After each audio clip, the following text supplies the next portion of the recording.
Sorry. You alright? Welcome back to Screen Crush. I'm Ryan Airy, and this is all of the Easter eggs, references, and little things that you might have missed in Moon Knight Episode 3. The episode begins with Layla getting her new fake passport. Now, this scene does a couple things. It helps us to get to know this character, and it deepens the mystery surrounding Mark's DID. Now, we've covered this in past videos, but in the comics, Stephen Grant is actually an alternate personality of Marc Spector, who suffers from dissociative identity disorder, DID for short, or more commonly called multiple personality disorder. She says, I found him with the scarab, living 20 minutes from our old place. Now in this video last week, we guessed that Mark created the Stephen identity because, subconsciously, he needed someone who was an expert in Egyptology. And we pointed out that he transferred his love for Layla to Stephen. They even have the same favorite poem. She's my favorite poet. No, she's my favorite. Now we see that Stephen has also chosen an apartment close to where Mark lived. People who suffer with DID have the ability to transfer skills or even feelings to their other identities without them even being aware of each other. Now I think that's what we're seeing here. Mark lived with Layla in London. It's the place that reminds him the most of her. So the part of himself that still loves her, that's Stephen, turns out to be English. Yeah, I see you, you plug ugly coyote. You're in the wrong ends, mate. The candy that she's eating looks a lot like Turkish Delight, so something tells me she would get on well with Zemo. Turkish Delight. Irresistible. A neat detail that I noticed in this office, the photo lights were actually teased in the credits right here. I think it's significant that Layla is beginning the episode by forging a new identity for herself, just as Mark's DID has created new identities for him. Turns out that Layla likes to reacquire artifacts like a modern-day Indiana Jones. She says, They've already been stolen. which calls to mind Killmonger's brilliant introduction in Black Panther. How do you think your ancestors got these? You think they paid a fair price? Now, the passport woman mentions Layla's dad. Now, Layla seems to be based on another character, Marlene, from the comics, who is Marc Spector's girlfriend. Her father was an archaeologist who was executed by a mercenary leader called Raoul Bushman, and one of the mercenaries working for Bushman was Marc Spector. Last episode teased that Mark was responsible for an archaeologist's death. Here's what they did to the archaeologist. Zip-tied and shot in the back of the head. Execution style. And I'll bet you this is the secret that Harrow talks about later in the episode. You don't tell her because you know that if you do, she'll see you exactly as you see yourself, as unworthy of love. The woman references her father, saying, I wonder what your father would think of his little scarab now. which is interesting. I'm wondering if there is a secret origin here where Layla's dad actually discovered the scarab and Khonshu ordered Mark to kill her father to get the scarab for him. Just a thought. The passport's date of issue is 2021. But wait, because of the blip, it's now 2023 in the Marvel Cinematic Universe. Yes, you're right. Except that this is a fake passport, so it's likely that the date is fake too. Things were probably very confusing during the blip, so it's easier to issue a fake passport during that time. If there's an irregularity, people will be like, well, it was a blip, and nobody really knew what was going on. So far, Moon Knight's pretty great. It's right up there with some of my favorite Marvel Disney Plus shows, and I'm also loving that all the Marvel Netflix shows have come home to Disney Plus. But I still get frustrated that I have to have so many different streaming services every time I want to watch whatever movie I want to see. For instance, it's so hard to find a Spider-Man movie on streaming, and they are definitely not on Disney Plus. I'm gonna put some dirt in your eye. I recently did a purge and canceled about $60 worth of streaming services, and I can still watch almost any movie on streaming. How did you do that? Well, I did it using NordVPN, the sponsor of this video. See, just about any movie you can think of is streaming on Netflix, but maybe not in the United States. So NordVPN lets me change my IP address to any country so I can watch a Spider-Man movie on Netflix via another country where it's streaming there. Now, I've been using NordVPN to watch movies for years now, but recently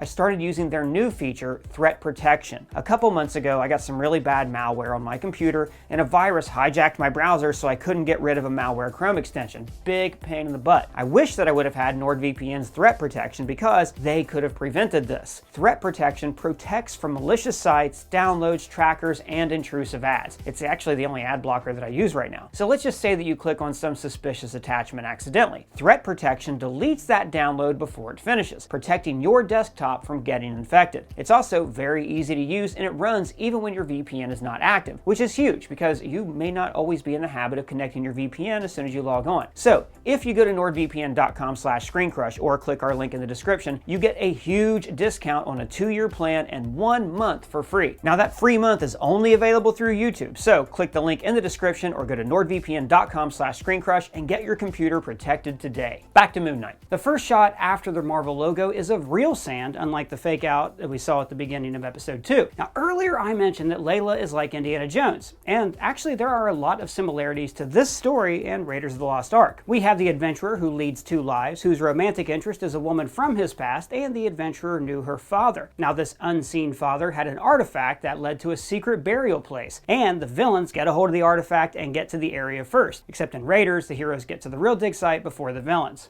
They're digging in the wrong place. And in Raiders, the villains were Nazis, and here they just seem like extremely nice people. We all aspire to learn 3 languages, so we teach each other. We share our knowledge. Then we cut to Marc chasing down some of Ammit's followers on a rooftop chase. Instead of hitting this kid, he slaps him. Now this shows us that Marc has a soft spot for children, and later it'll sting even more when this guy kills himself. Praise Ammit. Again, Indiana Jones. My soul is prepared.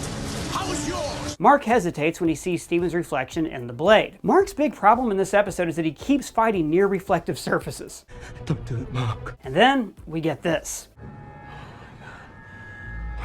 Now last week we made a video about all the small clues that there was a third identity at play here, and this episode proves us right. It's more than likely Jake Lockley, Marc's other alter ego from the comics, but it might also be Khonshu himself seizing control of Marc's body. In the comics, Khonshu is something of a villain who chose Marc because he had DID, and he was hoping that his fractured mind would make him easier to conquer and take over his body. And I know some of you are going to think that I knew that there was going to be a third identity because critics were sent the screeners of the first 4 episodes. But here's the thing. I have written these videos weeks ahead of time, and I deliberately did not binge the screeners so I could write the theory videos without any information or bias. I also do get a lot of stuff wrong.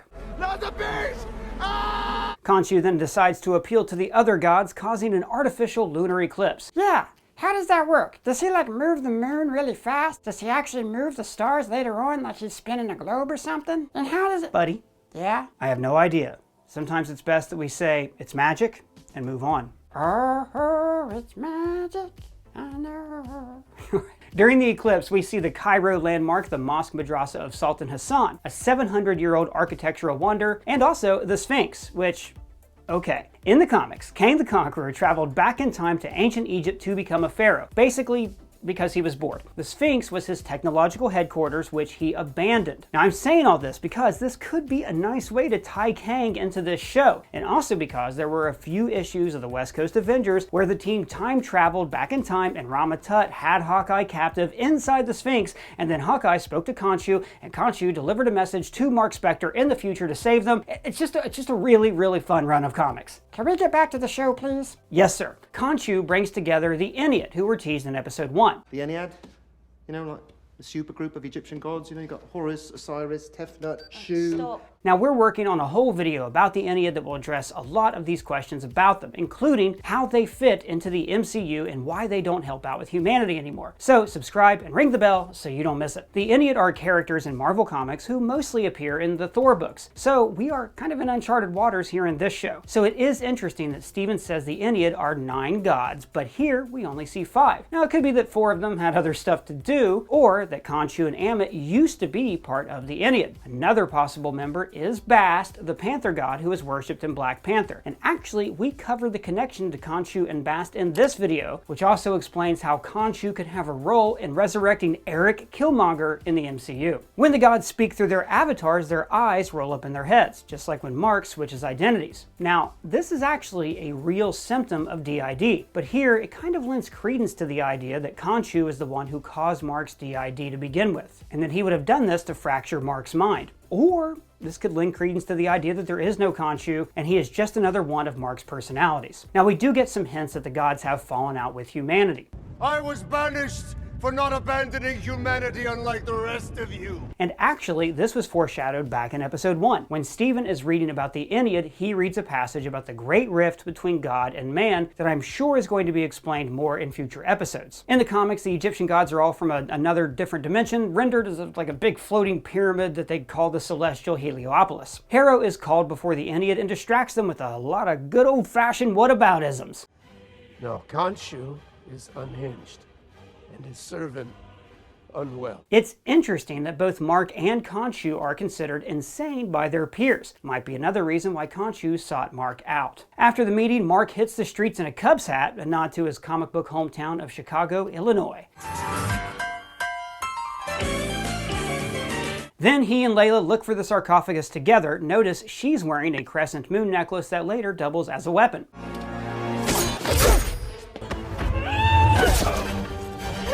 It could be that Khonshu has already begun to influence her mind to make her more receptive to the idea of being his avatar. Then they go find Anton Mogart, played by the late Gaspar Ulliel, who this episode is dedicated to. Now in the comics, his character is the Midnight Man, one of Moon Knight's oldest enemies. I mean, actually maybe his archenemy next to Khonshu. As they approach, Beck says, "He's looking forward to seeing you. After Madripoor, I'm sure you two will have a lot to talk about." Now remember, Madripoor is the laws-free, anything-goes country from Falcon and the Winter Soldier, where this happened. Now, if Layla sold some of her artifacts in Madripoor, then she probably knows Sharon Carter. After all, she dealt black market art. I can give you double this time. I promise you won't regret saying yes. Mogart is training in El Merma, which is a badass Egyptian horse fencing technique. Moon Knight showrunner Mohammed Diab is actually Egyptian, and it's very cool to see him include so much about his culture that most of us may not have ever known about if it weren't on a Marvel show. Notice that when Harrow summons Ammit from the sarcophagus, the mist is purple. Like we talked about last week, purple in the MCU typically means the energy of an evil power. The Power Stone destroyed organic life on contact. Agatha's energy was purple, but also vibranium and bast are purple, leading us to believe that Bast and Ammit are both part of the same pantheon of Egyptian gods. And then Marc summons the suit, and we get some badass Moon Knight fights straight from the comics. The cape that looks like a crescent moon, throwing stuff like the random bullshit meme, and a reminder of why Edna said, "Knock it!" Mr. Knight briefly shows up in the fight before getting the Throne of Blood treatment. In the comics, Mr. Knight is yet another alter ego of Moon Knight, who is more of a consultant and a private eye, but is still brutally violent. After the fight, Marc puts on a white hoodie like the one he wore in Germany, a way of visually saying that he is the one who is Khonshu's servant because he is the original personality. Now Layla tries to pry out the truth about how her dad died, but he just pushes her away. No, it's not true. Of course not. No, he's just trying to divide us. Don't let him get in your head. And last week we talked about how Stephen and Layla's favorite poem is basically about somebody pushing away their lover for their own good, just like what Marc is doing. Yeah, maybe. A little too late for that now, though. Turns out that Marc knows nothing about Egyptian lore, so he has to tag Stephen in. Stephen cuts up the burial shroud into a star. Now, this shape is the symbol of the Duat, the realm of the dead in Egyptian afterlife. So it makes sense that this would be a guide to the tomb. Now, they're looking for the tomb of Ammit, which Sinfu marked on the night that she was imprisoned. Khonshu says, "I remember that night. I remember every night." And he sounds kind of sad. Now, I think this night was the beginning of the great rift between humans and gods. But he also says that he remembers every night, because basically he is the god of travelers because the moon travels across the night sky. And during the sky rollback, Layla captures the image of Orion the Hunter, my favorite constellation. This isn't just a random constellation, though. There is a theory among some rogue Egyptologists that has been debunked, by the way, called the Orion correlation theory. Basically, it says that the 3 largest pyramids of Giza align with the stars of Orion's belt, and that Egyptians did this intentionally. Afterwards, Khonshu is imprisoned in stone. Now Marc has no powers, which was actually foreshadowed earlier. See how you fare against Harrow without the protection of my healing armor. Now, Khonshu being imprisoned in stone was actually kind of foreshadowed by the beginning of the episode, when Layla is having her passport photo taken. Because, after all, a photograph is a moment that captures your appearance, much like a stone carving. But that's all the Easter eggs we found. If you found any, let me know in the comments below or at me on Twitter. And if it's your first time here, please subscribe and smash that bell for alerts. For Screen Crush, I'm Ryan Airy.